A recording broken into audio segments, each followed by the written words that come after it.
विद्यार्थी मित्रांनो, नमस्कार. आज आपण डॉक्टर बाबासाहेब आंबेडकर मराठवाडा विद्यापीठ अंतर्गत नवीन शैक्षणिक धोरणानुसार 2025-26 या वर्षाच्या अभ्यासक्रमानुसार BA प्रथम वर्षातील द्वितीय सत्राच्या राज्यशास्त्र विषयाच्या विद्यार्थ्यांसाठी आज आपण जे राज्यशास्त्राचे विद्यार्थी आहेत त्या प्रथम वर्षातील द्वितीय सत्राच्या विद्यार्थ्यांसाठी मेजर हा पेपर जो अभ्यासक्रमासाठी ठेवण्यात आलेला आहे त्या पेपरचं नाव आहे भारतीय संविधान आणि शासन. मागच्या तासिकेमध्ये आपण भारतीय संविधानाची जी निर्मिती आहे त्या निर्मितीची माहिती बघितली आहे. या निर्मितीमध्ये 20व्या शतकातील जे भारतीय समाजामध्ये वातावरण निर्माण झालं होतं त्या वातावरणातून भारतीय संविधानाचा विकास बघणार आहोत. मागच्या तासिकेमध्ये ज्या संविधानाच्या निर्मितीचा ऐतिहासिक आढावा आपण घेतलेला आहे त्याचाच हा एक उत्तरार्ध म्हणून आज आपण विचार करणं गरजेचं आहे. विद्यार्थ्यांना, भारत हा देश ज्या संविधानाचा स्वीकार करण्यासाठी 9 डिसेंबर 1946 मध्ये ज्या संविधान सभेचं कामकाज सुरू होतं त्या कामकाजाचा संक्षिप्त आढावा सुद्धा घेणं गरजेचं आहे.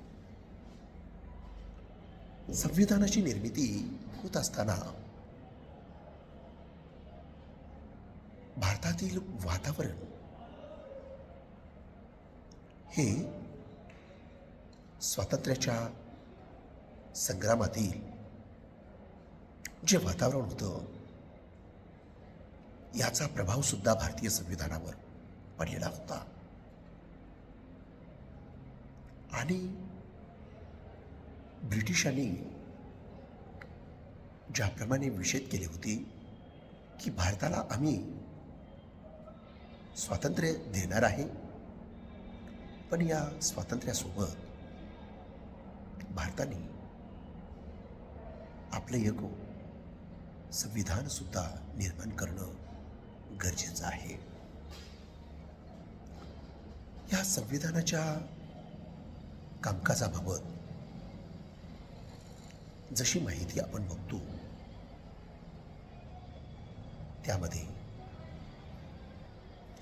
संविधानाची निर्मिती, संविधानाचा उगम, संविधानाचा विकास हे बघत असताना पाश्चात्य देशाच्या संविधानाप्रमाणे किंवा आशिया खंडातील जपानचं संविधान असेल, सिंगापूरचं संविधान असेल, मलेशियाचं संविधान असेल किंवा दक्षिण आफ्रिकेचं संविधान असेल, अमेरिकेचं संविधान असेल, फ्रेंचचं संविधान असेल, या संविधानामध्ये तिथल्या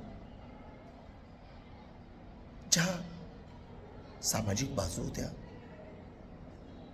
जीवन होतं आणि प्रत्यक्ष मानवी समूह त्या समूहामध्ये जीवन जगत होता, त्यानुसार काही संविधान निर्माण झालेले आहेत. आपल्या मानवी जीवनाच्या प्रत्यक्ष समस्यांचा विचार करून ज्याप्रमाणे फ्रान्सचं संविधान निर्माण झालं, अमेरिकेचं संविधान निर्माण झालं, त्याच पद्धतीने भारताचं संविधान सुद्धा निर्माण झालेलं आहे. भारताच्या संविधानामध्ये जेव्हा संविधान निर्मितीचा कामकाज सुरू झालं, या संविधान निर्मितीच्या कामकाजात भारताचे तत्कालीन पंतप्रधान पंडित जवाहरलाल नेहरू यांनी या संविधान सभेच्या कामकाजामध्ये दिनांक 13 डिसेंबर 1946 रोजी संविधान सभेमध्ये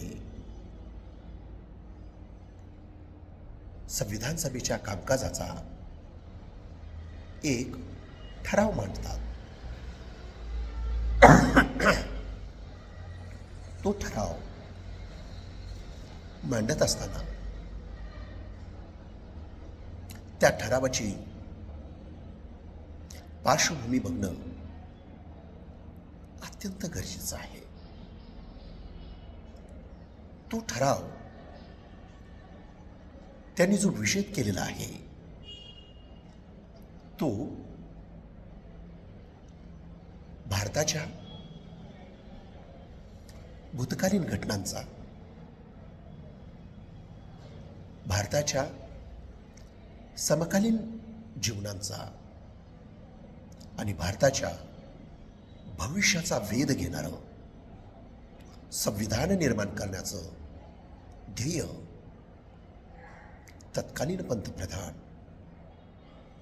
पंडित जवाहरलाल नेहरू त्यांच्या या संविधान सभेतील कामकाजामध्ये दिनांक 13 डिसेंबर 1946 रोजी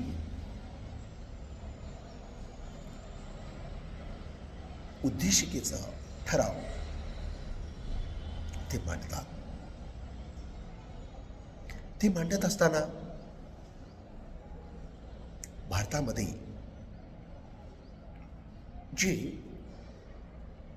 ब्रिटिश राजवट इसवी सन 1600 ते 1946 पर्यंत होती, त्या राजवटीला छेद देण्याचं काम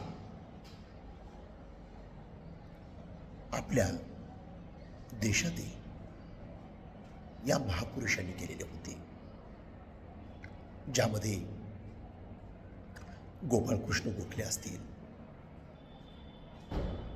ज्यामध्ये दादाभाई नौरोजी असतील, ॲलन ह्यूम असतील, ॲनी बेझंट असतील, सरोजिनी नायडू असतील, पंडित जवाहरलाल नेहरू असतील, महात्मा गांधीजी असतील, सरदार वल्लभभाई पटेल असतील, डॉक्टर बाबासाहेब आंबेडकर असतील, या प्रत्येक महामानवाने